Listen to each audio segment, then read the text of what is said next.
Good morning, good afternoon, and good evening, wherever you're watching us from. On behalf of Nepal Institute for International Cooperation and Engagement and Water Policy Center, it gives me a great pleasure to extend a warm welcome to our distinguished speaker, chair, participants who have registered for the event and are watching us on our YouTube channel. We're delighted to have you join us today at the International Conference on Post-Pandemic World Order, Navigating the New Normal. The conference is a collaborative effort of NICE and Water Policy Center that will be held for 3 consecutive days throughout 30 different sessions. We will be having 2 parallel sessions running simultaneously throughout the conference. The conference will feature 150 experts and speakers from 30 different countries who will be delivering their presentations and sharing their expertise with us. This is the inaugural session of the conference, and to chair and moderate the session, it's a great pleasure to have Dr. Pramod Jaiswal here with us today. Dr. Pramod Jaiswal is a research director at NICE.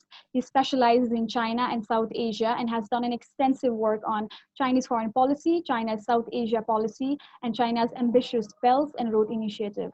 He holds a PhD from School of International Studies, JNU.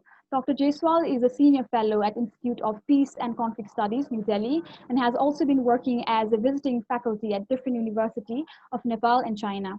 He has also authored and edited several books on China and South Asia. So without any further ado, let me now request Dr. Jaiswal to moderate the session and introduce the speakers for the session. Thank you very much. Thank you, Sunena, for your kind introduction. Mr. Pradeep Kumar Gyawali, Honourable Minister of Foreign Affairs, Nepal. Dr. Abdulla Rasheed Ahmed, Honourable Minister of State for Education, Republic of Maldives. Mr. Jairam Ramesh, Member of Parliament, Rajyasabha, India. Dr. Rajan Bhattarai, Foreign Affairs Advisor to the Prime Minister of Nepal. Dr. Sudha Sharma, former Health Secretary, Nepal. Dr. Lin Hongyu, Professor and Dean, College of International Relations, HuaQiao University, Xiamen, China. Mr. Seshadri Chari, Strategy and Foreign Policy Analyst, India. Mr. Raosaheb, Bawaskar, Director, Water Policy Center. Participants from diplomatic community, academicians, experts, friends from media, and dear participants. Namaste and good morning. It gives me great pleasure to welcome you all to the 3-day joint webinar of Nepal Institute for International Cooperation and Engagement and Water Policy Center on Post-Pandemic World Order, Navigating New Normal. Nepal Institute for International Cooperation and Engagement is an independent, apolitical, and non-partisan think tank which believes in freedom, democracy, and a world free from conflict. We envision a world where sources of insecurity are identified and understood, conflicts are prevented or resolved, and peace is advocated. Nepal has 4 major research centers: China Studies, Neighborhood Studies, Non-Traditional Security Studies, and Defense and Security Studies. We also focus on 8 major research topics such as global governance, sustainable development in smart cities, international affairs, disaster management, defense and security, international economy and development, China's Belt and Road Initiative, refugee and migration, border and transboundary water politics, and Indo-Pacific affairs. In last 4 months, we have published 172 research articles. Most of them are in India, China, and Indo-Pacific. We organized 68 events where we invited 375 scholars to talk on issues of contemporary important issues. We have invited some of the greatest thinkers like Professor Noam Chomsky, Professor John Mearsheimer, great diplomats, academicians, and policymakers like Kishore Mahobani, C. Raja Mohan, Nirupma Rao, Admiral Jayanath Kolambege, and Dr. Ashley Tellis, Admiral Yoji Koda, and several others. Similarly, leaders like former Nepalese Prime Minister Madhav Kumar Nepal and former Deputy PM and Foreign Minister of New Zealand, Sir Donald Charles Mackinnon. We have also organized joint webinar with great institutions like Institute of South Asian Studies, National University of Singapore, Center for South Asian Studies, Fudan University, Jawaharlal Nehru University, and several others. Ladies and gentlemen, this joint webinar of Nepal Institute for International Cooperation and Engagement and Water Policy Center on Post-Pandemic World Order, Navigating New Normal is being hosted for 3 days where more than 150 scholars from 30 countries are taking part. There are 30 sessions. Since it's an academic conference and we do not follow any order, hierarchy, protocol. Rather, to encourage the young scholar, we have asked them to chair few sessions and present paper with very senior scholars. There are around 35% young scholars and 40% women participation, though our aim was to have 50% in both the categories.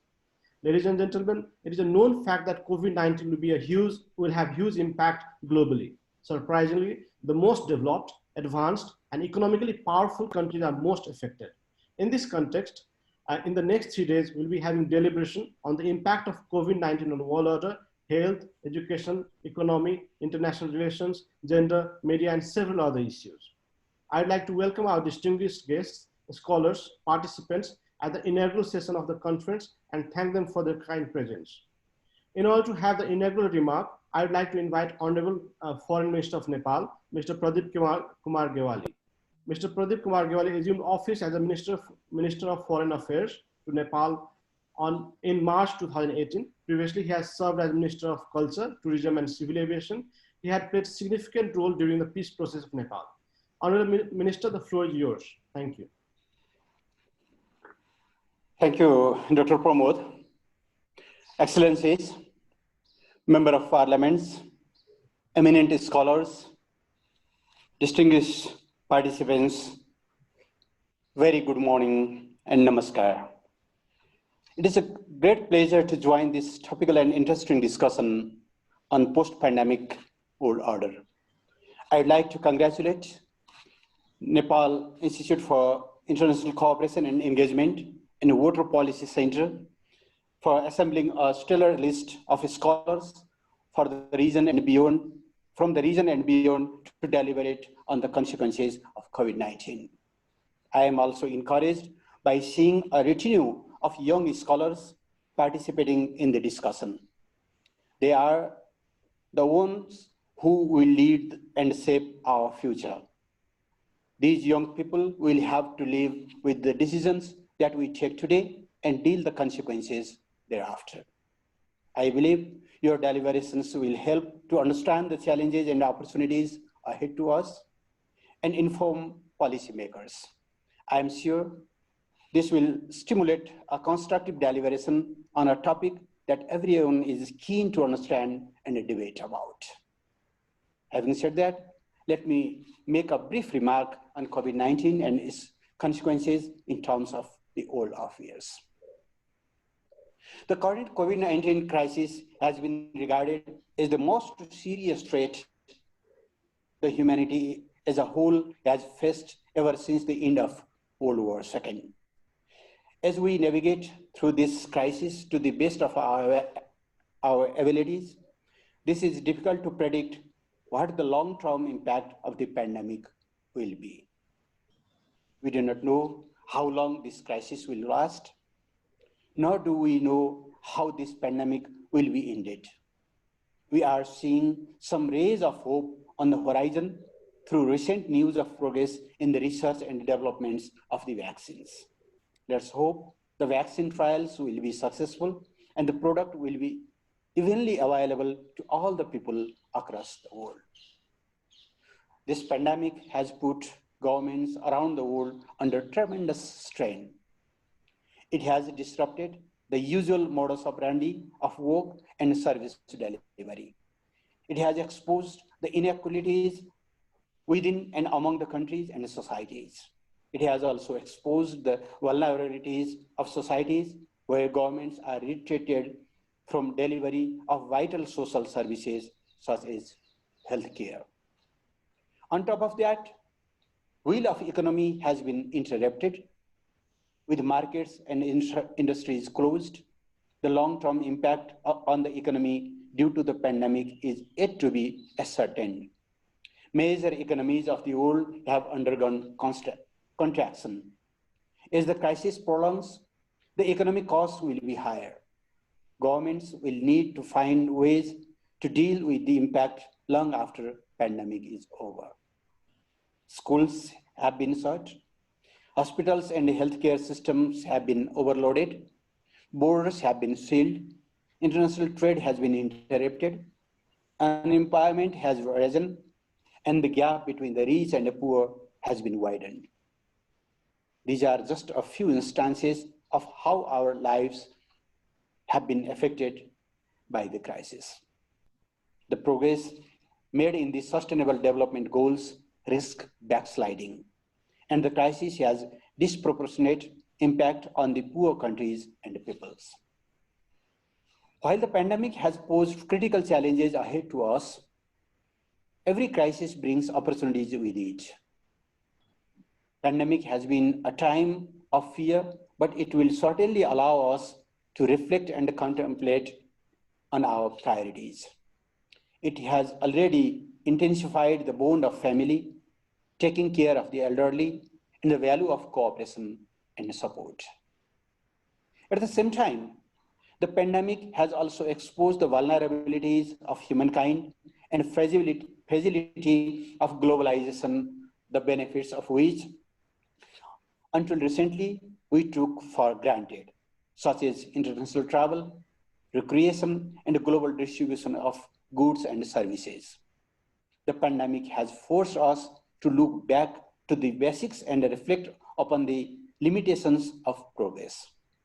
Never before in the modern time, the world population as a whole must have attached importance to the human health as it is doing today.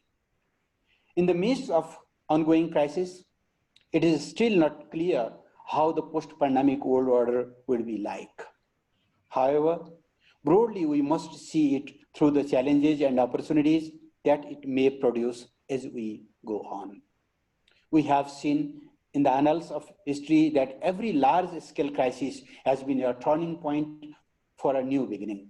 COVID-19 pandemic too has come as an epoch-making event in our lifetime, dissecting our era in pre- and post-pandemic world. The rapid spread of disease itself has demonstrated the interdependence and interconnectedness of our world. It has been reaffirmed that today's global problems cannot be resolved in isolation. It is the international cooperation and solidarity that is required to confront this crisis effectively. We need to act together to extricate the world out of the crisis. While physical travel has been severely curtailed, we have witnessed an increased interactions amongst leaders, scholars, experts, and others through virtual platforms. This conference being one of them. We might be disconnected physically, but the digital connections have just been amplified to an extent never seen before. Now the challenge is how to translate these connections into a tangible output on the ground. I do not intend to sound an alarmist, but I do acknowledge that we live in a world of contradictions. We cannot rule out the global crisis of the magnitude will not repeat in the future. Global warming, climate change, renewed arms race, international conflicts could very much push the world into grave dangers. As with this current crisis, we will need to work together in solidarity to steer the world away from tomorrow's potential crisis. We live in a period of uncertainty. Post-war world order is in flux. While the multilateral institutions, norms, and principles that were formed after the Second World War are still in existence and functioning, the power relations that designed these institutions, norms, and principles have changed significantly. New global actors other than the states have come as well. This might induce some kind of reorder in the international systems. One thing is certain. If we have to retain the human progress made so far and advance further, we cannot retreat from what has been achieved. By nature, human beings cannot give up trade, travel, recreation, innovation, research and development, and the scientific advancement. We cannot avoid interactions between and among nations. For that to continue, we may need reforms and adjustments of international norms and institutions to cope up with new reality. We may also need some new set of institutions and norms to deal with the new normal. While doing so, it is important to ensure that the progress made so far is not reversed, that the new norms do not curtail human freedoms. impose a limit on human ingenuity, and restrain progression of societies. The new norms must be at the service of humankind, not to the other way around. The post-pandemic world order must be human-centric. We must uphold human life and dignity in all circumstances. The pandemic has already evoked self-sufficiency. It has also exposed the limitations of the market. The post-pandemic order will naturally look for the remedy of those shortcomings that will potentially increase the role of state. A critical element of post-pandemic world would probably be the capacity to innovate and distribute the vaccines. It is not merely the innovation of vaccine. What is important is the capacity to supply in global scale and in an affordable price. Capacity of scientific innovation and mass distribution would likely be an indicator of power in the new normal. We are witnessing the old values and equations gradually giving way to the new ones. There are promises and there are challenges for countries with limited capacity to trade and invention. It is likely that the rise of Asia will continue in the post-COVID era as well. The post-pandemic business order may likely be shaped by digital revolution in international and local economic transactions. Production, trading, and delivery of goods, services, and customer care, and bring renaissance in health, well-being, food habits, and search for organic contents. Economy of scale, both in production and trading, may likely benefit more. It may also bring innovation in conducting inter-state meetings and conferences and the way states negotiate. As far as Nepal is concerned, the economic imperatives and the changing global context demands our close attention and policy response to the post-COVID new normal. We consider that the prosperity and progress of the international community as a whole is in the interest of international peace and harmony. Serving our national interest in an atmosphere of peace, understanding, and cooperation is embedded in our policy of amity with all, enmity with none. With a strong faith in principles of the United Nations, Panchashila, non-alignment, and international law, we believe in multilateralism and international cooperation. Our policy of strengthening close and cooperative relations with both our neighbors, extended neighbors, major powers, development partners, and labor destination countries, and promoting regional cooperation through SAARC and BIMSTEC will continue to guide us. With these words, I would like to conclude my remarks. I thank you for your attention. Thank you very much. Thank you, Honorable Minister, for your enlightening remarks. Next, I'd like to invite Honorable Minister of State for Education, Republic of Maldives, Dr. Abdulla Rasheed Ahmed. Dr. Rasheed is a distinguished educationalist with 30 years of experience in the field of education. He is a former Vice Rector of Ahmed College and is currently the head of the National Institute of Education. He is also the Global Goodwill Ambassador of International Education Advisory Council. He holds his PhD in Instructional Leadership from Asia University, Malaysia, and Masters in Education Leadership from University of Nottingham, United Kingdom. Dr. Abdulla Rasheed Ahmed, the floor is yours. Thank you. Assalamu alaikum and very good morning. Honourable Pradeep Kumar, Foreign Minister of Nepal, other distinguished delegates. A very good morning to you all. First of all, let me take pleasure to welcome you all for this important conference. Just now, Foreign Minister, Honourable Foreign Minister has highlighted very important points in the world during and after this pandemic. In my speech and presentation, I look at the impact of learning loss and the negative side of online learning and importance of bringing students to physical classes. Recently, UN Secretary General Antonio Guterres talked about the impact of COVID-19 to education sector. In his policy brief, he talked about the impact of COVID-19. He said that education is the most important resource for the human development and the country's development. According to UN Secretary General Antonio Guterres, the impact of COVID-19 is the most severe damage to the education sector around the world. So when Secretary General used the word, the worst hit pandemic or worst hit a disaster to education sector ever, so we understand how severe the loss is.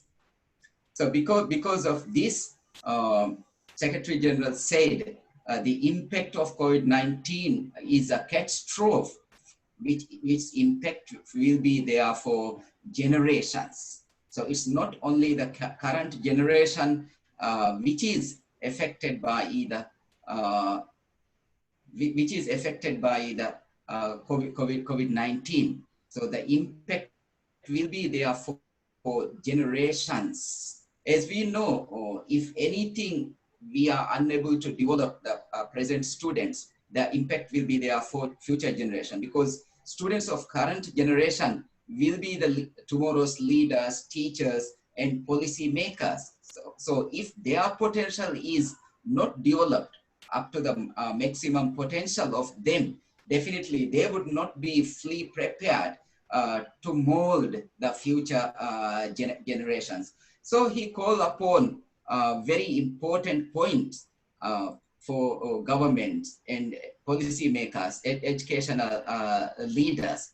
He said that we have to reopen the schools with safety precautions. And the second thing, he said, governments should prioritize education in financing and focus on vulnerable children, because the impact will be sharper and severe for vulnerable children. As a last point he mentioned is future of education is here. So the future education depends on what action we made now, what decision we made now. So the future of education is with us. Let's look at the what we mean by learning loss. According to Education Policy section of UNESCO 2020, learning loss is any specific or general loss of knowledge and skills, or reversal in academic progress. See, reversal back, students are going back in academic progress, most commonly due to extended gaps or discontinuities in students' education. We can look at this learning loss in two perspectives. The first perspective is loss in terms that the teachers could not cover due to the school closure. And second and more serious loss is loss in terms of knowledge and skills that students have learned or acquired earlier, but have now forgotten due to the extended school disruption and lack of routine practice. Here, if students have forgotten the knowledge they have learned, that would be a huge loss, because over the time they have learned so many things. It has connected. That if they have forgotten the most basic functions, basic operation of any concept, the rest will be confused. Even in futures, teachers cannot teach them new concept if they have forgotten the basic operations. So these are the very severe loss. And lack of routine practice, again, this is a loss. If this routine practice is not there, students will not have interest to continue their learning. And the impact of learning loss include the decline of learning loss would be sharper for maths than other subjects, especially the impact is larger for higher grade level. But furthermore, the impact of lost instructional time and social emotional development should be anticipated. We all should think about the social development, emotional development, and physical development, how much it will be hindered due to this pandemic. The COVID-19 school closure could have many long-term consequences for today's children. A recent projection, this is World Bank's projection, lost wage suggests this generation could lose 10 trillion in earning over their lifetime due to the time out of the school. Because when they become employers, employees, and entrepreneurs, if their human capital is not fully developed, they will lose 10 trillion earning. 2 years before, the total GDP of the world was about 80 trillion. So this is a huge economic loss due to this impact for the current students. Recently, the World Bank's Vice President for Human Development, Annette Dixon, said, without rapid, decisive, and coordinated action, the crisis threatened to pose huge setback to hard-won gains in human capital, irreversible damaging. So this damage cannot be reversed that easily. This is lifelong opportunities of millions of children. Shortcoming in quality of schooling are leading contribution to this human capital deficit. Poor education outcomes have major cost of an individual's as well as country's future prosperity, given that human capital is the most important component wealth globally. As we know, the countries who are already developed, or the first world countries, they have transformed their economy from production-based to knowledge-based economy in early 2000. If anybody is not knowledgeable or there is deficit in their human capital, they will be in a disadvantaged position individually and collectively, because for an economy, if the main engine is the knowledge, if there is any deficit or shortcoming of the knowledge, people will be in a disadvantaged state. So we have to bring students back to school as soon as possible if the situation permits, because social loss of keeping them home is immeasurable. Even keeping children at home is negatively impact their mental health and delay their social and educational development.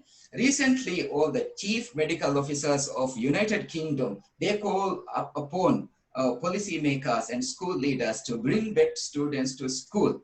They believe that there might be risk when students bring back to school, but according to them, keeping students at home for a long period of time is a higher risk. So these are the things we have to think about.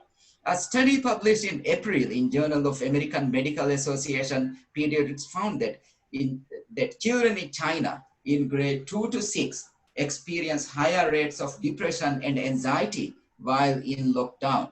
Longer duration of lockdown were associated with higher rates of anxiety and depression. So these are the impact because of the pandemic.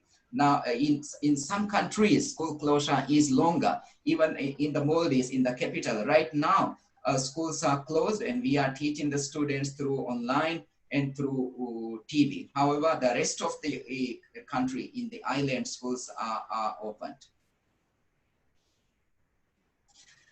As we know, face-to-face classes are more important than online classes. According to CDC USA, experiencing feeling of isolation and depression and anxiety, which is common while students stuck at home.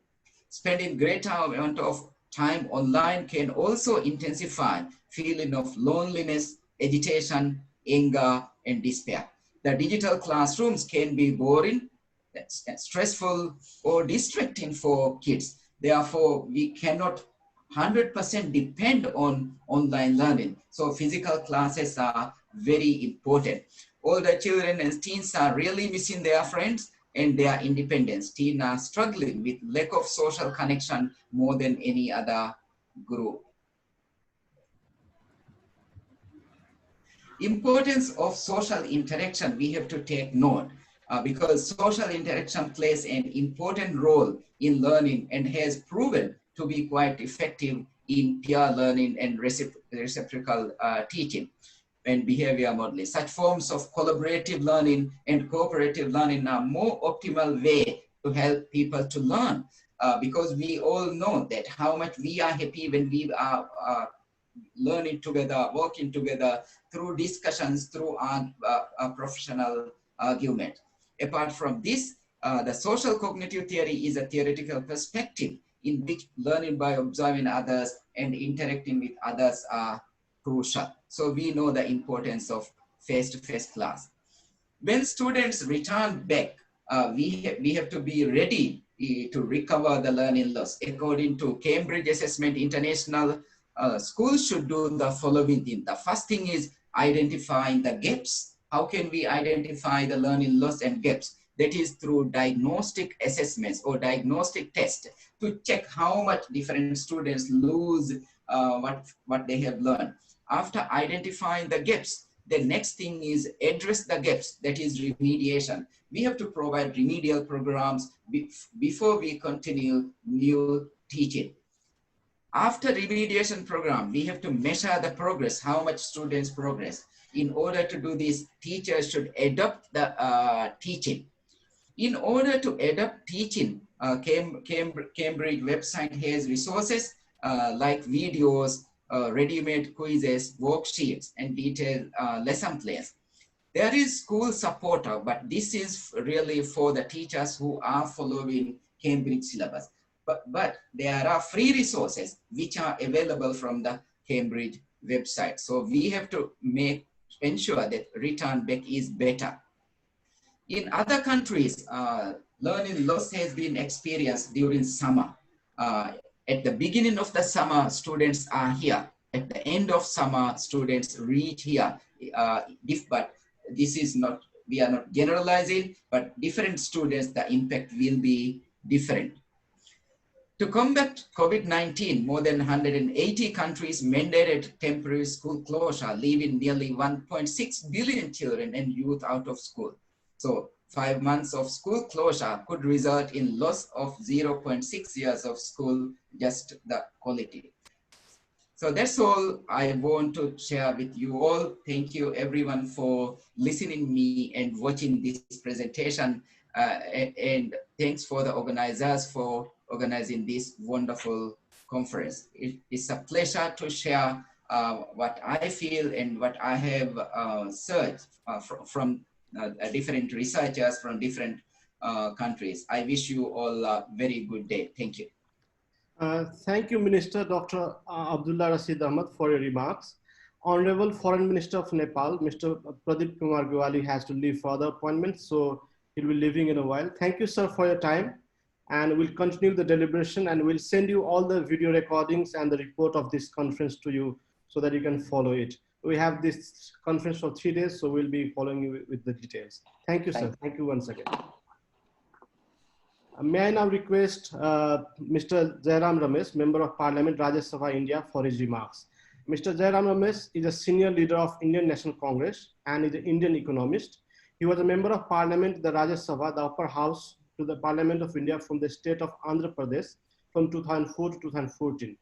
As an economist, he has entrusted with several crucial roles as an advisor of Finance Minister and also to the Prime Minister. With a special interest in China, Mr. Jairam Ramesh is an honorary fellow at the Institute of Chinese Studies, New Delhi since 2002. Mr. Jairam Ramesh was also the member of National Advisory Council that was chaired by Sonia Gandhi. Mr. Jairam Ramesh has served in various ministries during his career. Sir, the floor is yours. Thank you very much. Excellencies, ladies and gentlemen, friends from across the world. We are discussing a post-pandemic world order. I would say that really we ought to be discussing the post-pandemic world disorder, because order implies systems, order implies institutions, order implies rules, order implies protocols, and order, more than anything else, implies understanding. However, in the last 6 months, the world has been turned upside down. To say that we are in a new world is to state the obvious. Old systems have broken down. Old ways of doing business have broken down. Old political relationships have broken down. Traditional institutions are fraying at their edges. And today we are confronted with a world not only characterized by risk, but also by uncertainty. We can deal with risk. We have probabilities associated with risk. But to deal with a combination of risk and uncertainty is a completely new experience for countries as well as for people. So it's not a world order, it's a world disorder. And the challenge is, how do you manage this disorder? How do you minimize the risks in this disorder? How do you make use of opportunities for revival and rehabilitation across the world? The first and most obvious area is in the area of public health. Public health systems across the world are staggering under the impact of COVID-19. In fact, the most advanced country, the United States, if you see, has been the one country in which the health system seems to have all but collapsed. Public health systems across the world, maybe with barring a few exceptions like New Zealand and Germany, public health systems across the world are under great stress and strain. And therefore, I think the one task that is of paramount importance in the months ahead, in the years ahead, is in the rebuilding of public health systems. There is absolutely no alternative to public delivery of health services. The private health system model, the insurance-led health delivery model has been completely exposed. And I think countries have now recognized the political, the social and economic significance of investment in public health. Secondly, almost all countries in the world will see economic contraction in the year 2020, 2021. Which countries will come out of this contraction, whether there will be a recovery in 22, 23 remains to be seen. But calendar year 2020 and calendar year 2021 is, I think, by and large, an era of economic depression and economic contraction. So not only are domestic economies affected, but international trade, which has been a major locomotive for prosperity for countries like India, like China, like Bangladesh, like Nepal, international trade and remittances, for example, they will be under very severe pressure. So how do countries react, respond to economic contraction?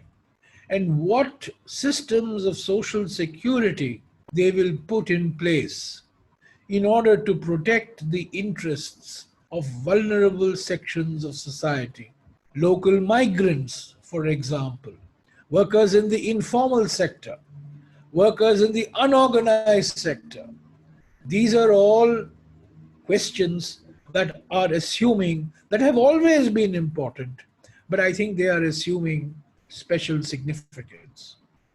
So first, I have spoken about public health. Second, I have spoken about economic revival.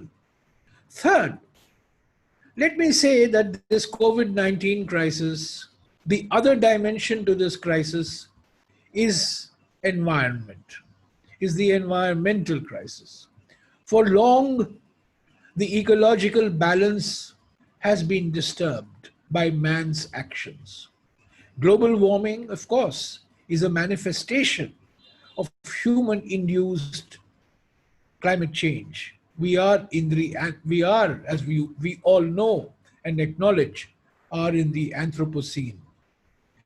Now, there are many reasons why this COVID-19 crisis has acquired the dimensions it has acquired.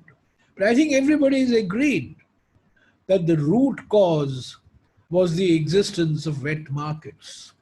And wet markets are a reflection of the way in which we deal with nature and we deal with biodiversity. So, to my mind, the COVID-19 crisis and the environmental crisis are two sides of the same coin. And this is an opportunity for us, for all countries, to pause, to reflect, and to see how sustainable is the growth model. How sustainable is the resource intensive, land intensive, pollution intensive, deforestation intensive, chemical contamination intensive economic model that they have adopted. Because today it is abundantly clear that environment is a public health issue. Air pollution, water pollution, chemical contamination, land degradation are all extracting a public health cost in terms of morbidity as well as mortality. So I think the environmental crisis that countries are facing, that the world is facing, of which of course climate change is the most visible and the most urgent, acquires special significance in the post-pandemic world disorder. So public health, economic revival, and of course, the environmental crisis. To me, these are the three big issues that stare us. But international institutions are under great pressure. The WTO, the UNFCCC, the UN Framework Convention on Climate Change, all international institutions are under great pressure. And I think the great challenge for us, the WHO is also under great pressure. So the great challenge for us is to redesign, reinvigorate international systems.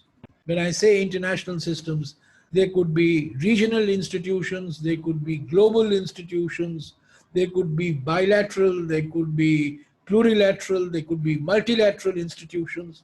But I think there is simply no getting away from the fact that we need collective action among countries. However, the prospects for this are not very bright. The United States and China are at loggerheads with each other. China and India are in confrontation with each other. China and Southeast Asia is in confrontation with each other. The United States and Europe are not on the same wavelength. So if countries, if political relationships amongst countries are fraught with uncertainty, are fraught with dangers, then I'm afraid collaboration on environment, on economic revival, and on public health systems is not going to be forthcoming. I think we have to recognize that in the post-pandemic world order, these traditional power relationships will undergo a change. And I am not pointing fingers at any one country, but I think all countries have to get together. There will be differences. There are profound differences. For long, I used to say PRC stands for not just People's Republic of China, but the peaceful rise of China. But is the rise of China truly peaceful? Is a question that many people across the world are asking. So I think the responsibility is far greater on Chinese leaders, on the Chinese system, to demonstrate to the rest of the world, not only to its neighbors, but to the rest of the world, that the rise of China is indeed peaceful, that the rise of China is indeed according to rules and protocols and institutions that are negotiated in good faith.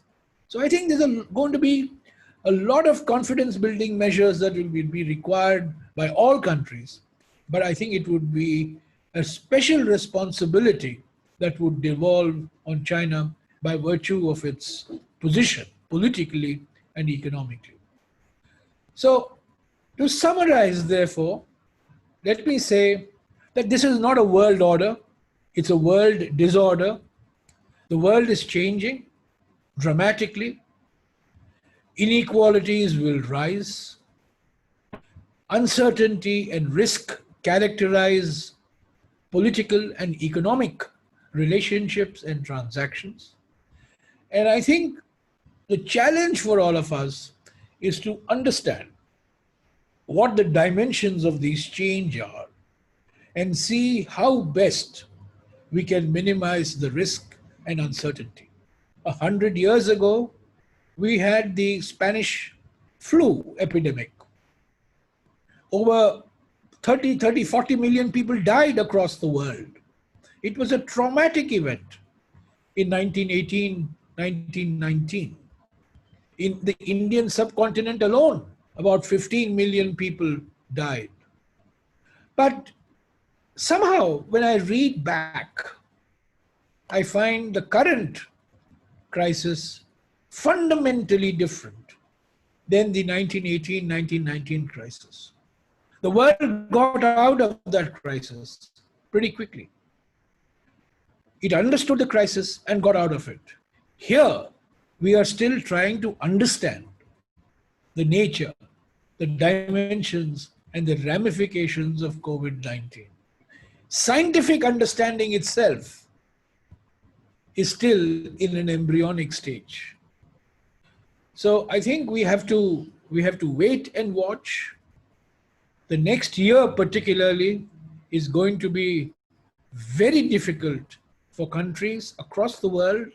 No country is immune, no country is safe, and I think it would call for extraordinary collective action within countries and between countries in regions and across countries on the global platform.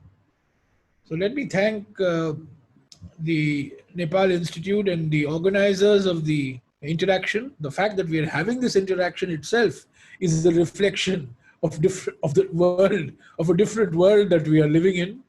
Aldous Huxley wrote many years ago, "Brave New World." I'm afraid it's a new world, but it's not a brave new world. It's a very highly risky and highly uncertain new world that we are entering. We have to understand the dimensions. Old assumptions have given way.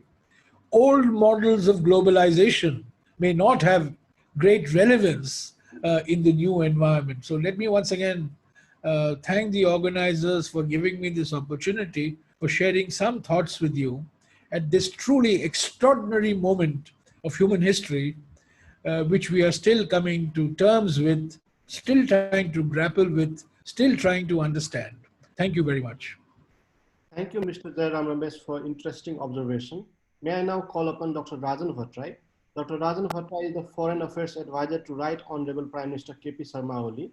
He is a former member of Constituent Assembly and has several high-level positions such as member of Eminent Person Group for Nepal-India Relations, Senior Vice President of Young Politician of International Conference of Asian Political Parties. He was also the chairperson of Nepal Institute for Policy Studies, a think tank working in the area of international studies, security, and democracy. He has written several books on international relations and security issues. Dr. Bhattarai, the floor is yours. Thank you. Namaste. Good morning, everybody. Honorable ministers, honorable former ministers, Jairamji, and distinguished panelists from various countries and the friends. Let me also thanks to the organizers for inviting me to address this very distinguished forum on very relevant topics. What I see, time has come for each one of us to see what the future is going to be like, or to start at least discussing or brainstorming that how we are going to live beyond this crisis. The crisis itself has brought us big changes in our life. Today, how we are conducting this webinar, what we call, but actually it's a seminar. This shows and this manifests the reality of the world that we are living today, the crisis that we are facing today. When we discuss about this topic, the organizer asked us to put some of our thoughts. Let me start with joining with the other, my previous speakers who have also said that we still don't know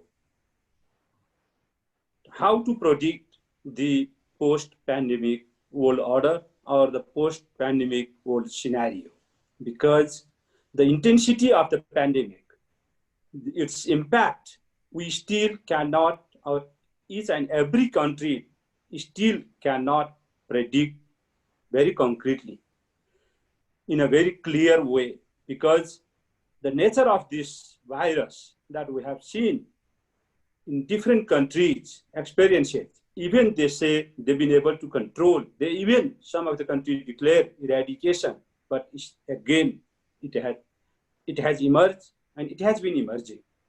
And if that is the case, then nobody can say. But one thing is certain, if the vaccine is available, so the competition of producing vaccines comes as early as possible. As we all been informed by those who are working in that area, by early next year, the vaccine is available. But still, that availability to whom, which country, and even within the country, which community are prioritized. I think the supply and the demand is very high.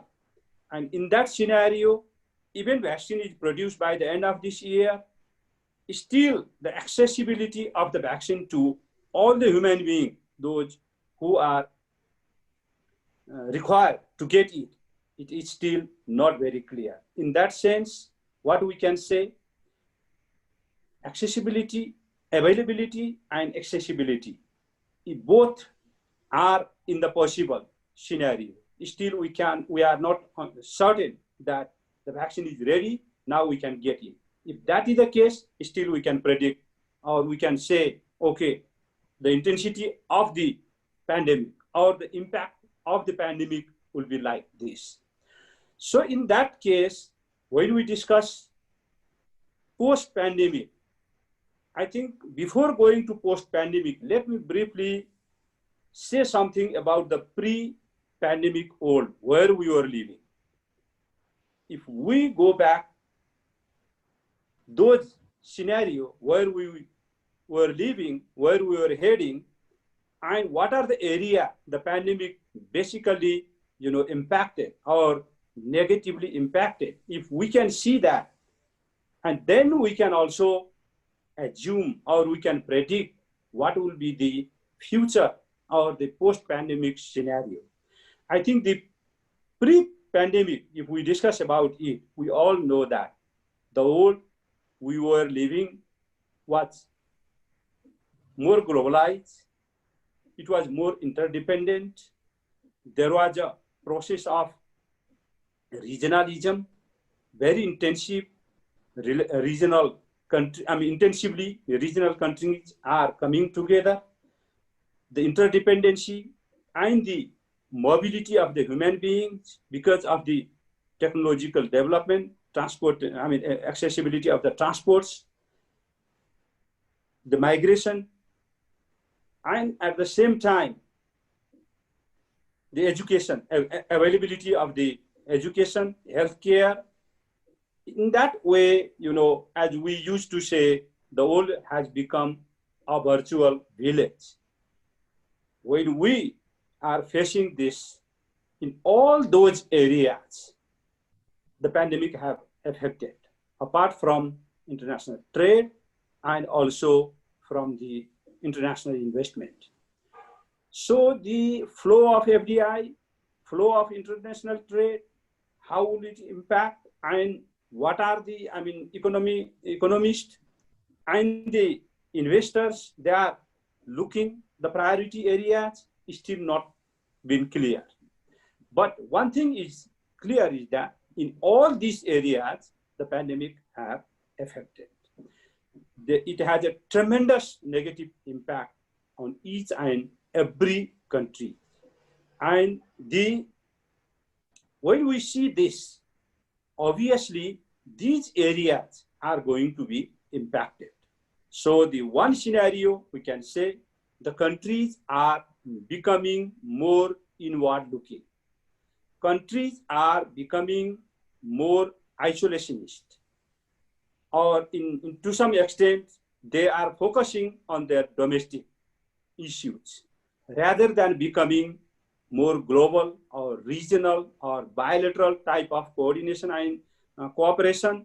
They are becoming more on inwards because they ultimately have to address their own people first. And to address their own people first, their economy and their healthcare system. The balancing of these two areas is a great important today. Each country, each government is facing that. Either they have to focus on health. If they focus on health or controlling virus, obviously it will have a tremendous negative impact on economy. If they focus more on economy, obviously there will have a problem in controlling of that virus. So in that sense, the governments of each country is facing this pressure, and based on this scenario, the regime become more vulnerable, governments become more vulnerable, and even to some extent, the people's tolerance of their system, of their government are becoming day after day difficult to handle those. We can see in many parts of the world, people are starting to revolt. People are starting to raise their voices through different models. Even they are not allowed to participate in a big gathering, but they are expressing their views and they are expressing their dissatisfaction through the social medias and other kind of medias. So in that sense, how we are going to handle of this and how long, this all depends on the, looking or predicting about the future. Whether, there are questions which being raised. First, whether the globalization, the process of globalization will continue or not. The process of regionalism will continue or not. The process of, collaborating on certain global and regional issues will continue or not. The process of addressing the serious human, issues that has become serious challenge for the humanity and the earth, that is climate change, the crisis of environment, and then the poverty. These are the areas, these are the common interests of each and every government and each and every country. Are we going to continue in this area? In my understanding, what I see, despite all these inward-looking trends, isolationist tendency, the country ultimately has to come for the collaboration, international collaboration, regional collaboration. And in that sense, the process of globalization will continue. Maybe not as before, but the modality may change, but they need to collaborate. They need to cooperate, even bilaterally or multilaterally or in regional level or international level. And the relevancy of the international organizations and the relevancy of the regional organizations and regional initiatives will continue to be there. So in that sense, what we can say is that the process of what we have been doing, that will continue. But the flow of international trade. The flow of international investment might be not as we have seen before as it will be in tomorrow. Because when government becomes, ultimately the governments are the decisive factor each and every country. Even when we talk about the inter-countries collaboration, governments are the key actors. So when they become more inward-looking, or say they have to address their own local domestic issues and domestic populations aspirations, then obviously the flow of international investments may affect that may affect. That's what I assume one thing. The second about the international trade, when country becomes more inward looking, and obviously they require to create more jobs. To create more jobs, they have to focus more on industrialization and maybe more on job making industries. So in that sense, the level of import and exports that we've been experiencing in the past couple of decades, that may go down. In that area, what we see, the kind of change we may experience in future. Same way, country like Nepal, where international migration, particularly the migrant workers, are large number.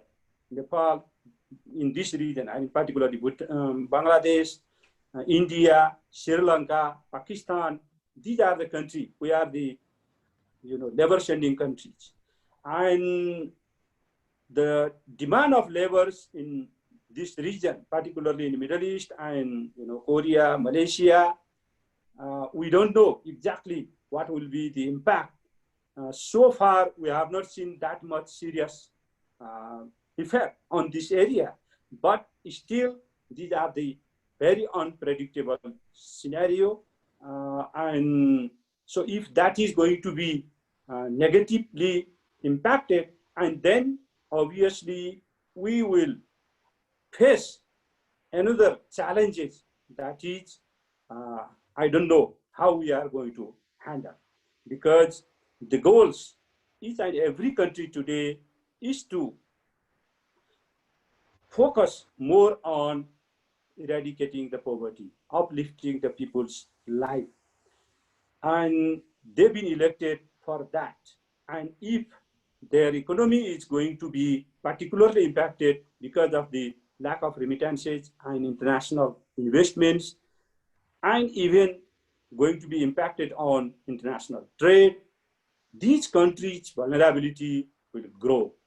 And that is obviously will have a negative impact in our economy and in our lives, and whatever goals we have targeted for our future, that is going to be affected. The other side, if we look on the regionalism and the balance of power in the global level, I fully agree with Honourable Jairam when he had put some of the remarks while he was speaking, and focusing in this area. I think the rise of China and also rise of India, how is it going to impact? And the traditional power, how they are going to address, response on this rise of China and the rise of India, that will be the determining factors, because if they ready to cooperate, if they ready to share the power, the resources, and the expansion of their areas of influence, or they focus more on a cooperative approach, obviously the scenario will be different. But if they, in spite of coordinating and cooperating in this area and sharing the rights of the another power, if they refuse that, then obviously the confrontation part, competition, unhealthy competition will rise. And that will ultimately lead we don't know where.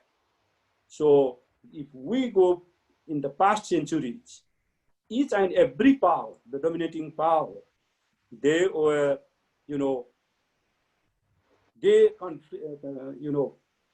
contradicted with the emerging powers, and ultimately there was war and the new power emerged. That was the old history. And if we, there are scenario and there are views that in 21st century, we don't want to go for war.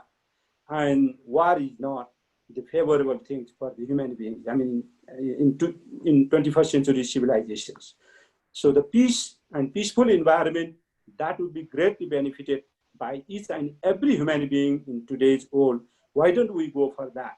I think that very strong views in a global level cannot, whether it can control the future competition or say confrontation between the powers or among the countries, or the country becomes more isolationist, adamant, and the traditional want to prevail, powerful countries want to prevail in the way of their dominations, and the newly emerged countries also becomes more assertive, and then the scenario will be different, and we don't know what will be it like.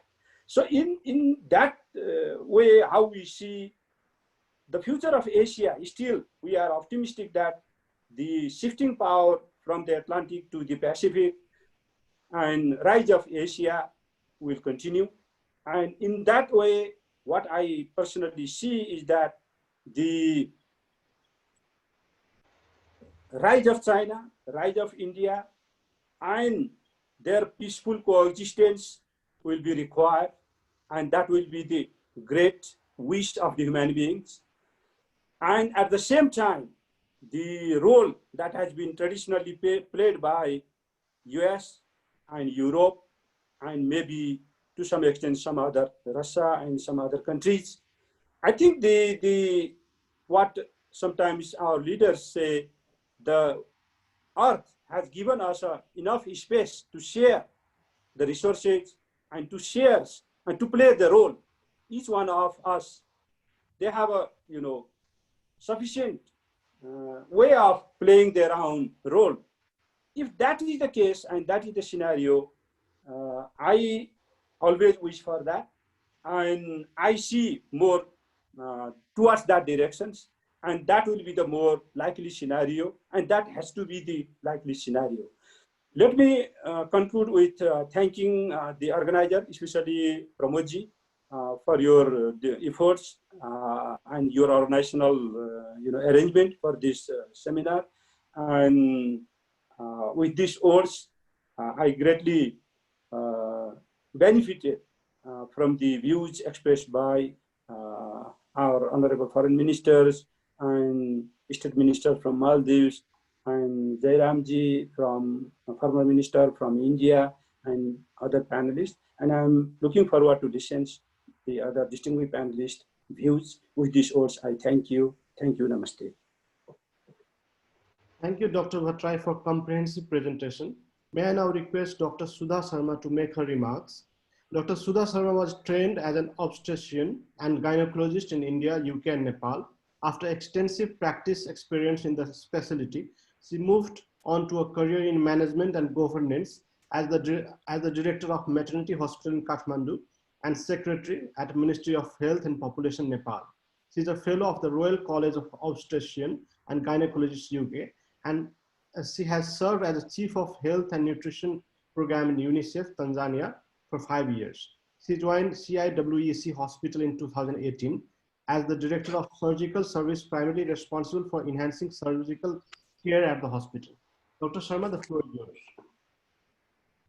Please unmute yourself.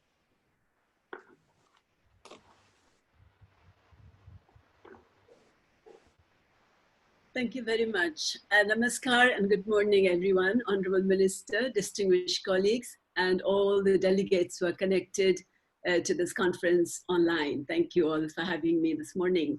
Dr. Pramod and Nepal Institute for inviting me to this conference. By this morning, over 2.4 million confirmed cases of COVID-19, including more than 827,000 deaths have been reported. WHO reports suggest that 103 countries out of those countries studied, more than half have limited or suspended service delivery platforms for outpatient services, community-based care, inpatient services due to service disruptions. So maternal, newborn, and child health and adolescent services are disrupted in at least 81 countries. It's projected that 10% decline in pregnancy-related and newborn health service could lead to as many as 168,000 additional deaths per year. Food insecurity has increased dramatically and could lead to a 25% increase in wasting, affecting 10 million children. So innovation, technology, public policy, rule of law, leadership, governance, and management have all hugely influenced people's health and greatly affected the disease outcome, either by their presence or absence. In addition, it is clear that inequities exacerbate the problems, especially with unemployment, migrant workers issues, poverty, hunger, poor roads and transport, lack of water sanitation, lifestyle-related conditions, poor management of quarantine and isolation facilities. And we've seen it all. Health infrastructure, supplies, and human resource capacity continue to present challenges even today for the quality of health services. The title of today's conference is Post-Pandemic New World Order, Navigating the New Normal. And Honourable Jairam ji also mentioned that this is perhaps a new world disorder.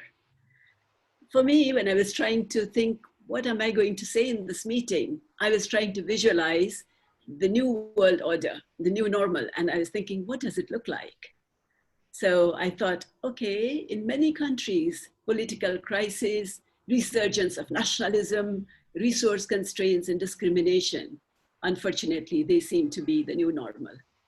The gaps between people's aspirations and government's performance is the new normal. The worst and the best of human behaviors are the new normal. Then the virus COVID-19, it has been a great equalizer. Countries, rich and poor, have all suffered. So the virus has, fortunately for me, working in the health sector, has again emphasized that health is at the core of everything we do.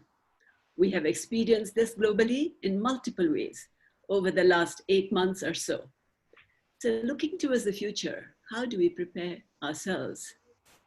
COVID has provided us with many learning opportunities. We must use the lessons learned to prepare for the future. We must fight the stereotypes and remove complacency from our outlook and behavior. The attitudinal change is key here. The impact to the economy and its effect on multiple sectors can be devastating, as the previous speakers have highlighted. And it's perhaps the worst the world has seen over the last century. And health sector bears the brunt of this aftermath.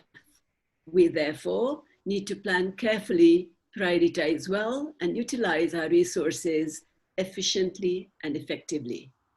In the short term, we need to continue our focus on containing the spread of infection and providing care as per the standards set by each country with the guidance of WHO. Many shortcomings have been identified in our countries in the management of COVID. The civil society, experts, and the media have continued to draw the attention of the governments.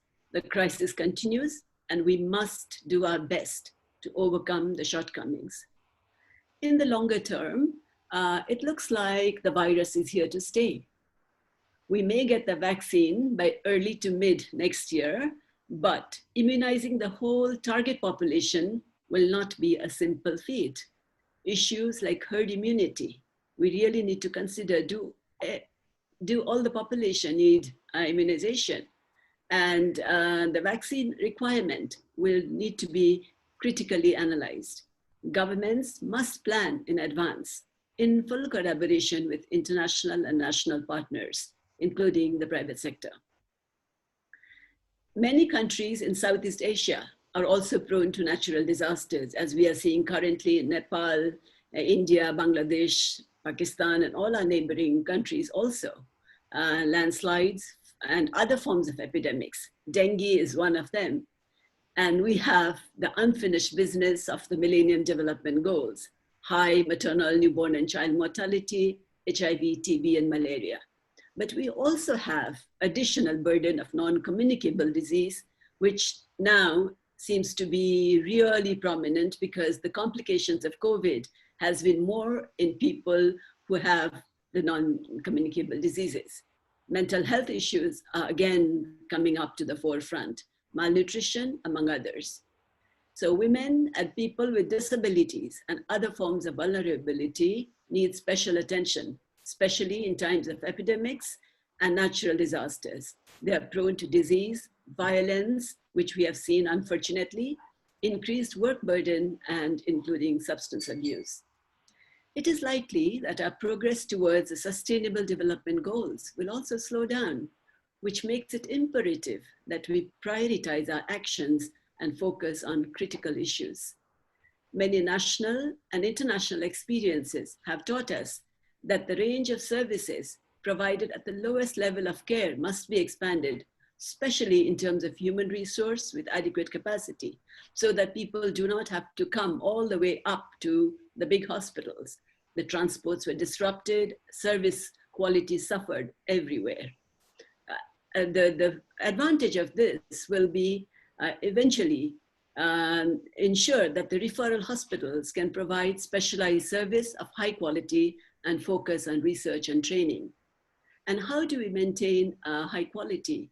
In the health sector, those of us who have been working every day know that we critically analyze the situation, we plan, then we act, then we see the results, and then we further plan, further act. So the PDSA cycle, planning, doing, seeing, acting, planning, doing, seeing, acting, that cycle has to go on so that we do not allow for infection to happen or care not to be provided when it's most needed. So these things continue to get their need priority. Then preparedness and prompt action, we've seen, are key in prevention, containment, and management of disease, as shown by many East Asian countries and some of the other countries which the previous speakers have named. These examples show that strengthening overall health systems with enhanced surveillance capacity needs a priority. In Nepal and many South Asian countries, we have a surveillance system to detect disease like polio and few others. But that surveillance system now needs to be more robust and a bit more wider so that we are able to detect diseases even at the cross borders and within countries. So that has to be really prioritized. And what we've seen here is a severe lack of critical care physicians. We have the ICU beds and ventilators, but very few trained people to operate them. So, and the health system requires contribution from multiple types of workers. Human resource planning needs a refocus, making sure that we have all the relevant team members in place. Donors and partners must not hesitate to support the government in building a robust human resource pool. They are more interested in funding constructions and things like that. But the softer things that we need for ensuring quality, I think that needs priority right now. Healthcare financing must get a fresh look, as many countries in our region face the challenge of high out-of-pocket expenditure for healthcare, pushing people further into poverty. The social health and security programs must continue to be strengthened. Coordination and collaboration has been a challenge globally. Many countries in Europe had to centralize some aspects of pandemic response despite having a federal system of governance. As we practice the new federal system of governance in Nepal, clarification of role, responsibilities, and accountabilities must continue to receive prioritized attention. In addition, legal reforms may be necessary to meet the challenges for prompt response, such as with interprovincial transport restrictions, staff mobility, etc. In closing, I would also like to emphasize the role of partnerships. No country is immune to epidemics and natural disasters. We must therefore continue to strengthen mutual support in the spirit of collaboration based on fairness and mutual respect.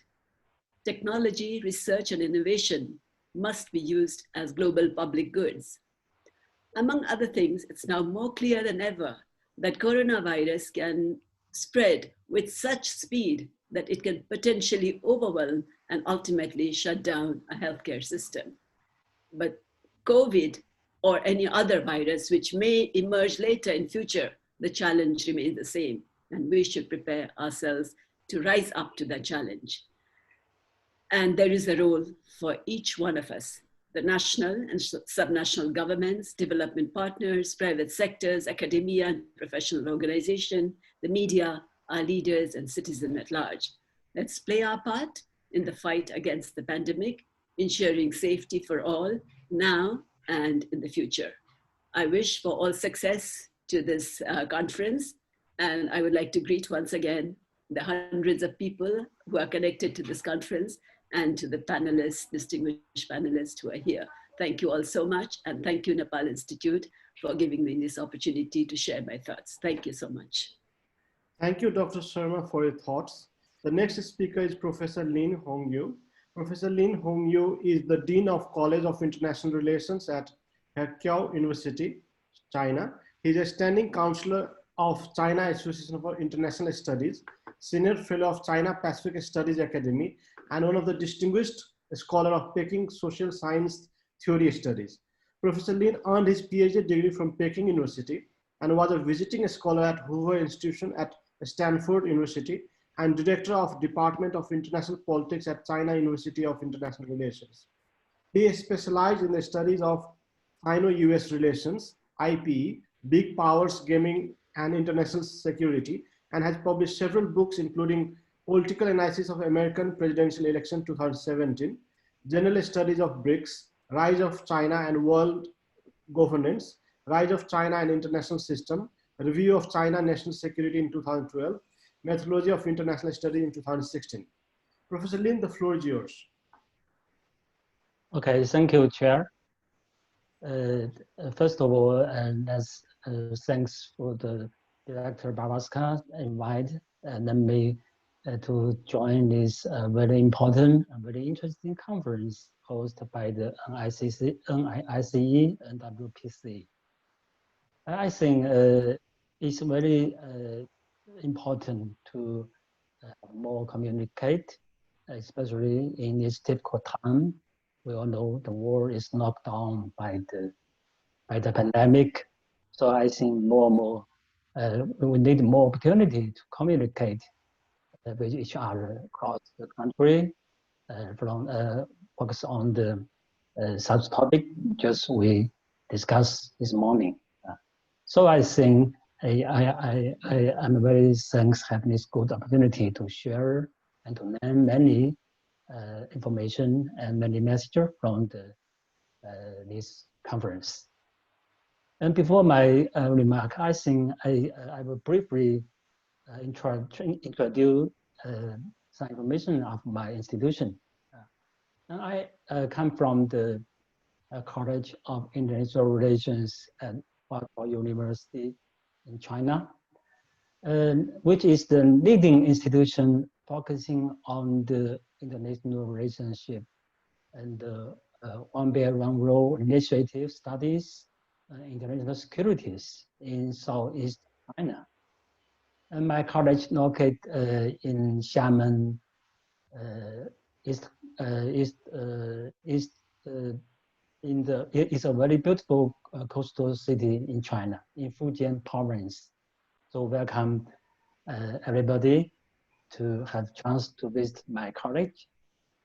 And in 2017, my college hosted a very important international conference focused on the BRIC summit.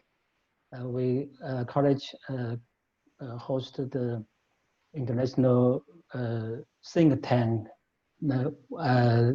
focus on the BRIC summit to discuss how to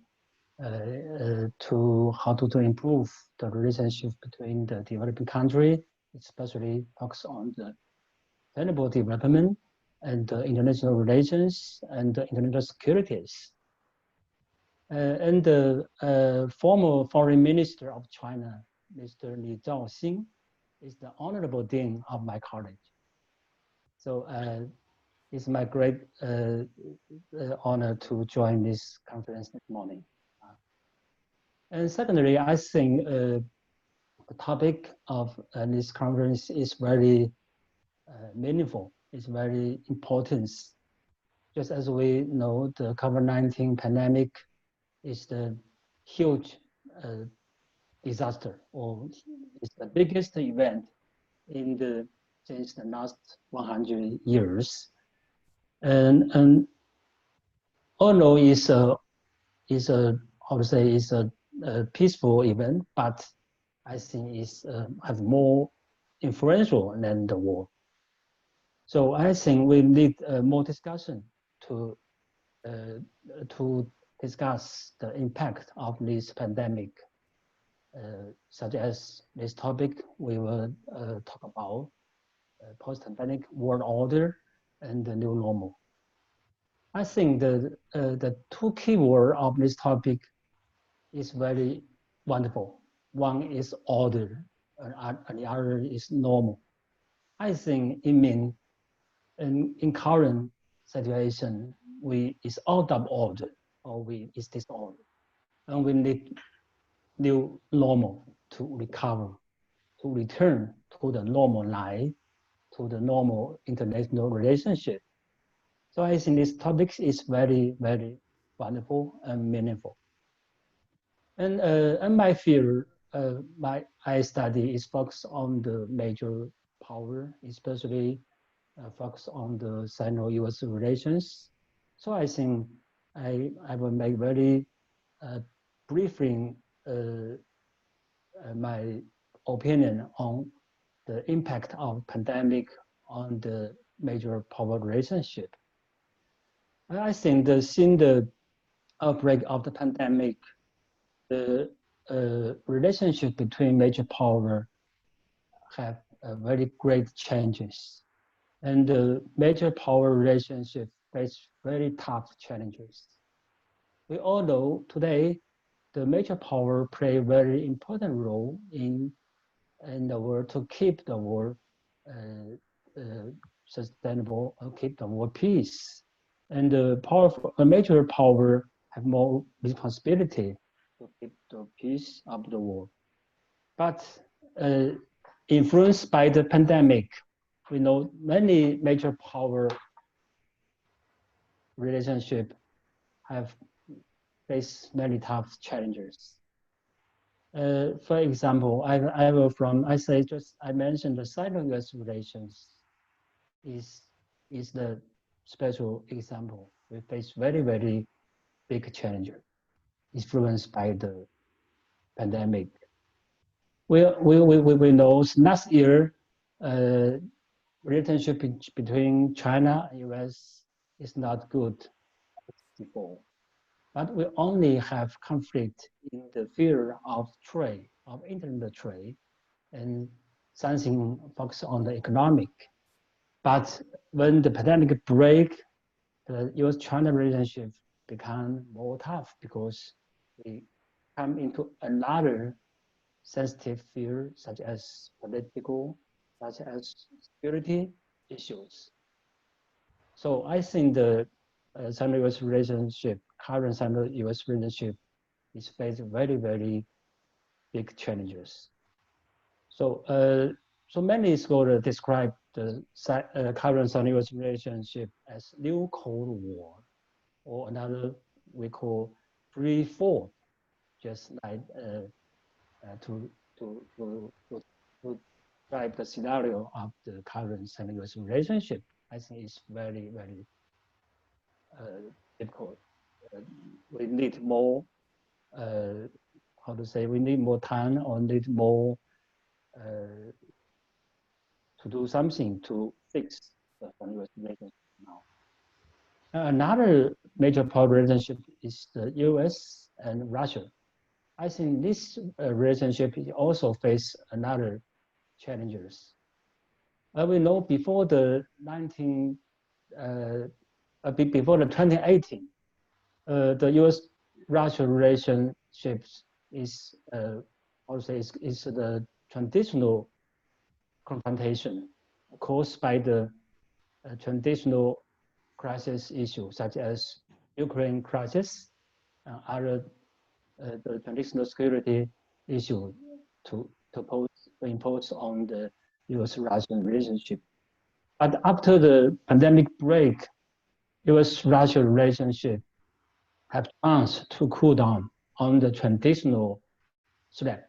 But just next month, with the crisis of the Russia election crisis break, the Russia and US-Russian relationship become once again into traditional confrontations. So I think maybe this is another influential example of the influence of the pandemic on the major power relationship. And the first major power relationship, I think, is the Sino and EU relationship. Is also very important role in the to keep the world peace, especially we all know the US-China relationship is face tough challenges. We need more health relationship between China and EU. And China Foreign Minister Wang Yi just visiting the EU now, and he will want to rebuild or recover the good relationship with EU. And with this to stimulate or to help fix the US and China relationship. And the fourth one major power relationship is the Sino-Russia relationship. I think this one is the best one between the major power relationship because Russia and China face the same threat from US. So these two countries need to come together. They need to to solve the problem posed by the US, and especially posed by the pandemic of the such as COVID-19 pandemic influence. So from the in general, I think the major power relationship up to the outbreak of pandemic face a very tough challenge. They have many problems to be solved in the future, especially in the how to build a new world order or to keep the world in peace. So I think that we are in the same storm and we are in the same boat. And the major power need more cooperation. They need to reduce the conflict, need to reduce confrontation. They need to reduce the risk, and need to more cooperation to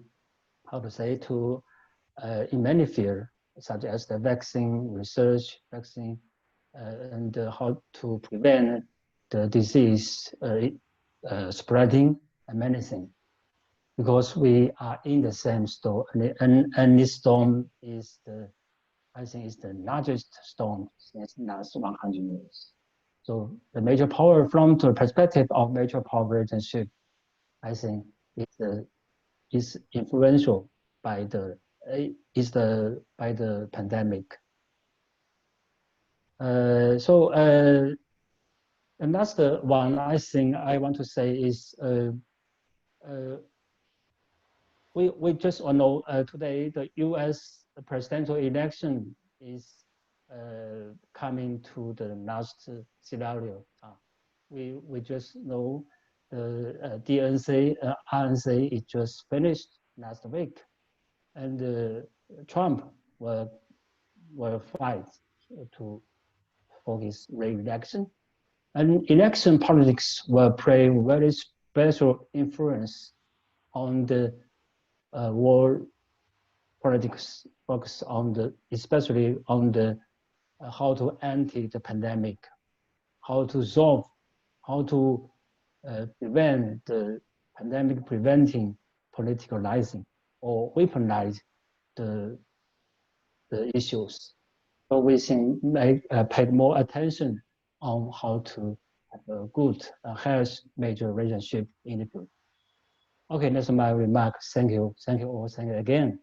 I have this great opportunity to learn more. Thank you. Thank you, Professor Lin. Now I'd like to request Mr. Seshadri Chari for his remarks. Mr. Chari is an Indian politician, journalist, author, and a strategic and foreign policy analyst. He's a veteran Swayamsevak of the Rashtriya Swayamsevak Sangh. He currently serves on the National Executive Committee of the Bharatiya Janata Party and formerly served as head of the Foreign Affairs Cell at BJP headquarters. Seshadri Chari has also been a consultant on governance with the United Nations Development Programme, posted at Juba, South Sudan. Sir, the floor is yours. Thank you. I take this opportunity to thank nice Nepal, my friend Pramod Jaiswal, and all of you for really coming up with such a beautiful session.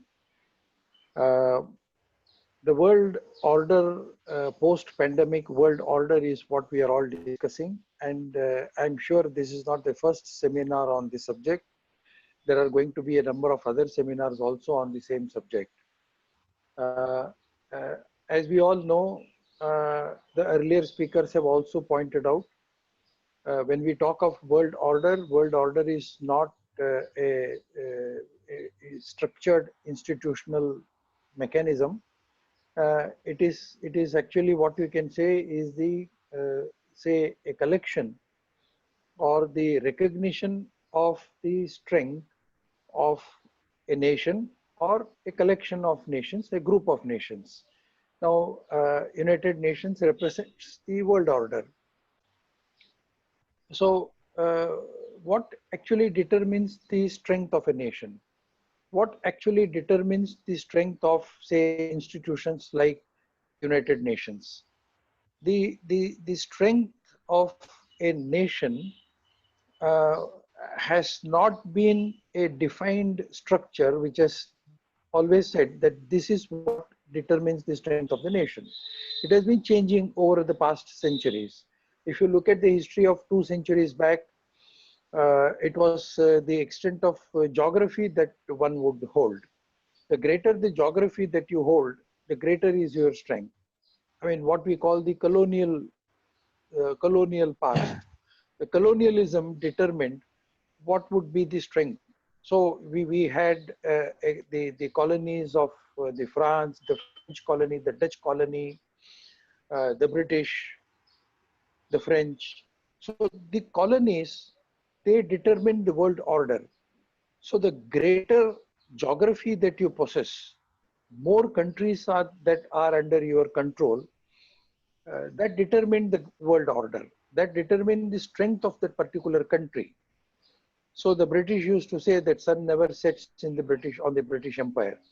So that was the kind of world order that determined. That was the strength, or that was the parameter that determined the strength of a nation or strength of a country, and also determined the contours of the world order. During, but this particular world order, or what we call the colonial world order, collapsed sometime around 1945 to 1955. The colonies wound up. But before that, we had 2 world wars. So what determined the strength of the countries that led the world war? The parameters that set off the strength of the countries during the world war was the military strength. Whoever was very strong militarily, whoever had the maximum firepower, one who can overawe his enemy with the strength of his sword, strength of his bullets, strength of his guns, strength of the air power, and strength of the naval power. The stronger the military you have, stronger you are, and you could determine the world order. So that is how the First World War and the Second World War, through a new world order, led by countries which were militarily very strong. Then, of course, after the end of the Second World War came a period of Cold War. The Cold War, Cold War determined the new world order that emerged after the end of the Second World War, and also after the end of the colonialism, if you go back to history. And the new world order which emerged after the end of the world wars was again determined by this, by your own strength, your nuclear strength, your capability to protect yourself, and also the capability to advance your ideology, the Western ideology of free democracy, and what at that time during the Cold War was determined as the communist ideology represented by Soviet Union, Union of Soviet Socialist Republics. So this culminated into a new world order, and this world order came to an end. The world order determined by the military strength, the world order determined by your capacity to influence, extend your ideological influence. All this came to an end sometime around 1990s. So from 1990s onwards, we see a change in the world order. And the new world order that began after 1990, the parameters that began to determine this new world order was the economic strength. That is how we see the emergence of a new economic world order represented by the World Bank, represented by the International Monetary Fund, represented by the European Union, represented by regional economic blocs. And we in this region have the maximum number of economic blocs, in fact, maximum number of regional blocs also. So if we really strictly go by this particular historic process of world order, the world order has always been emerging. There is not a permanent structure of world order as we can call. And in this emerging world order, we are now post this pandemic. And when we say post pandemic, I think it's too early to say post pandemic. We are still facing the pandemic. We are not through in this. We don't know what the future is going to be. We do not know what the month of October, November, December is going to bring out. The whole of 2020 may go with the entire world fighting the coronavirus pandemic. And we do not know the 1st January 2021 what it is going to herald. But all the same, we definitely know that this particular pandemic has in fact brought us all together, as it was said in one of the Shakespeare's drama, if not love, let calamity toss her into my bosom. So if it is not cooperation, if it is not love, if it is not peace, if it is not progress, at least the pandemic, the coronavirus pandemic, has brought the entire world together. And now countries are increasingly looking to come out of this world order, come out of this huge problem, come out of this pandemic, and think in terms of what we can collectively do.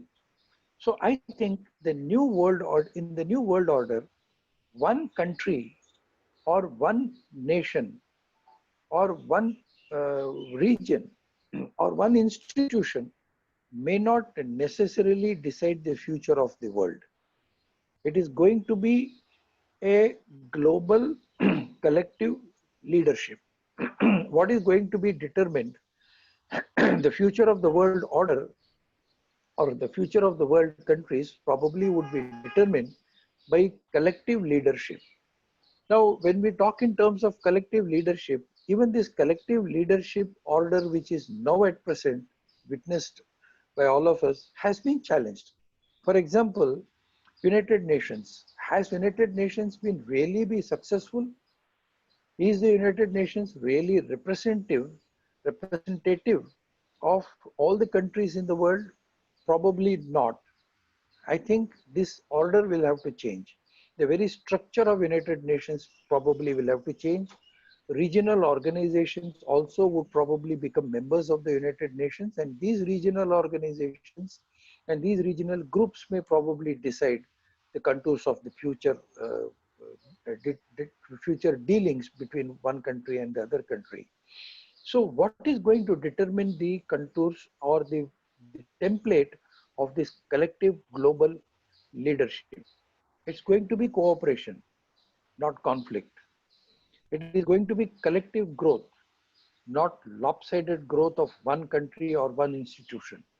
It's going to be really a rule-based international order, not a hegemonic attitude of one country which would want to decide the future of not only the neighbors but also of the entire world. It is going to be a rule-based regional economic blocks, and not an international monetary system that will lay down the conditions on which the economies of the world will be determined. So I think a new world order will have to emerge. It will emerge, and it will emerge and probably result in a structure based on eternal value systems, eternal values for an ever-changing society. Societies change, nations change, peoples change, world order changes, but what should not change is the value system on which we should be dealing with one another. The world will have to increasingly start behaving as one family. There will always be differences of opinion between the members of a family. No family can boast itself of saying that our people in our family have never had a difference of opinion. It will not. There will be a leader, but that leader will not be a hegemonic leader. The leader would probably be someone who will take everyone together and not preside over, but lead everyone from strength to strength. So we have always been talking about Vasudhaiva Kutumbakam. We say the entire world is one family. So this value of looking at the entire world as one family is what is going to be determining the contours, determining the basic template of the new world order. We cannot say that I should be happy, I should be disease free. Now, which country was not disease free? If you look at the coronavirus situation, the G7 countries, the G20 countries, some of the world's most economically developed countries were the ones who have fallen victim to the maximum of disorder. So we cannot say that the new world order has to be an exclusively healthy country surrounded by unhealthy situations. So what we say, Sarvepi Santu Sukhinaha, that was the template that was laid before India. Sarvepi Santu Sukhinaha literally means let everyone be happy, let everyone be healthy. You cannot say that I should be healthy, I don't care, I don't mind what happens to people in the US, what happens to people in China, what happens to people in Nepal, what happens to people in Bangladesh, what happens to people in, say, Pakistan. No, we cannot say that. We will have to have a system where everyone is happy, everyone is healthy. And we cannot say that we are the repository of everything that the world requires. That is why we have the system, what we call, if you see the logo of Bharati Vidya Bhavan, it says, Ano Badraha Yato Rantu Vishwataha. Let noble thoughts come to us from all directions. Can we really open our windows to noble thoughts from wherever it comes? So this kind of an approach of, say, a Vishwa Dharma, let us imagine that the whole world is one family, and this kind of a world order based on eternal value system is what will have to be developed. Of course, it cannot be developed by one country, it cannot be developed by one institution, it cannot be developed by one region. It will have to be collectively developed. And this is where I think uh, the seminars like this one, which have been proposed by NICE, will really work. We are a kind of people who understand the situations. We are now facing a very serious health issues in every country. Every country is trying to develop a solution for this. But this is not going to be probably, God forbid, but I'm sure this is not going to be the first pandemic. This was not the first pandemic. We have seen pandemics, we have seen issues, we have seen challenges. But every time these challenges have come, the world has been able to overcome these challenges. So this challenge also the world will overcome. How best we can collectively work, how best we can collectively work out a global leadership is what is going to matter. I think every country will have to put its shoulder to the wheel of progress, put its shoulder to the wheel of cooperation, put its shoulder to the wheel of collective growth, and come out with a solution that will be acceptable not just to the maximum number of people or maximum number of countries, but that will be good and acceptable for each and every individual residing in this world. So this kind of a situation is what we should be all looking at, and we will have to look up towards finding a common solution that will be common to all of us. I once again thank NICE for really giving us such a good opportunity to interact on some of these matters. And I hope we will be able to meet more often very soon and come out with a solution for all the problems that we are facing today. Thank you very much. Thank you, Mr. Chari. Here we come to the end of the inaugural session. I would like to thank all our distinguished speakers to be strictly following the time limit.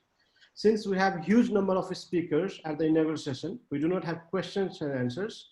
However, we have enough discussion time at all our subsequent sessions. Now, to formally propose vote of thanks, I'd like to request Mr. Raosaheb Bawaskar, the Director of Water Policy Center, India. Thank you. Thank you, Pramod, for hosting this session, inaugural session, and distinguished chair, speakers, ladies and gentlemen. As we come to the end of this session, I deem it great honor to propose a vote of thanks on behalf of the NICE and the Water Policy Center to all who have graced us with your presence and contributed their part to make this event as a resounding success. Before formally propose a vote of thanks, as suggested by Dr. Pramod in his welcome remark, let me introduce our think tank, Water Policy Center. The Water Policy Center is an independent think tank which is located in the Aurangabad district of Maharashtra in India. And it believes that the emerging water crisis across the world is a result of the lack of management rather than the shortfall of the rain. And therefore, the effective management of water resources and constructive policy solutions are the need of the hour. So the Water Policy Center, it primarily focuses on the constructive policy proposals and scientific research on the water and the sustainable development. It advocates water regulations in the state and work in collaboration with the governments to ensure equitable access to the water. Now, coming to the vote of thanks, first of all, I would like to express my sincere thanks to Dr. Pramod Jaiswal for agreeing to chair and moderate the inaugural session today. My sincere thanks to all also goes to all our esteemed speakers for being a part of this event and delivering such a comprehensive and convincing presentation. All these speakers have made very, we can say, thoughtful, insightful presentation, and the worry that they have shown in their presentation about the uncertain structure, the emerging unsustained or uncertain structure of what order or disorder, as mentioned by Mr. Jairam Ramesh. I thank Honourable Pradeep Kumar Gyawali, the Foreign Minister of Nepal, and Dr. Abdulla Ahmed, the Minister of State for Education, the Republic of Maldives, for delivering a wonderful presentation. I thank Mr. Jairam Ramesh, the Member of Parliament, Rajyasabha, India, and Dr. Rajan Bhattarai, Foreign Affairs Advisor to the Prime Minister of Nepal for their insightful presentation. My sincere thanks to Professor Lin Hongyu, who is the Dean College of International Relations, HuaQiao University, Xiamen, China, and to Dr. Sudha Sharma, former Health Secretary of Nepal, and Mr. Seshadri Chari, strategist and foreign policy analyst, for their thought-provoking speech. We are honored to have all the speakers with us here today, and we would like to acknowledge our gratitude to our friends from the diplomatic community, experts, academia, media, and different organizations. Finally, I must mention our deep sense of appreciation for our audience who participated in this webinar and those who are watching us live. And thank you for your valuable time, attention, and for making the session productive with your questions. Sorry for this session, this inaugural session. We could not get your questions because of the lack of time. And we are truly honored to have you all with us this morning and hope to stay connected with you in the future as well. And with the permission of the chair, Dr. Pramod Jaiswal, I declare this session ends here, and I request all of you to join us at our next session. Thank you very much. Thank you.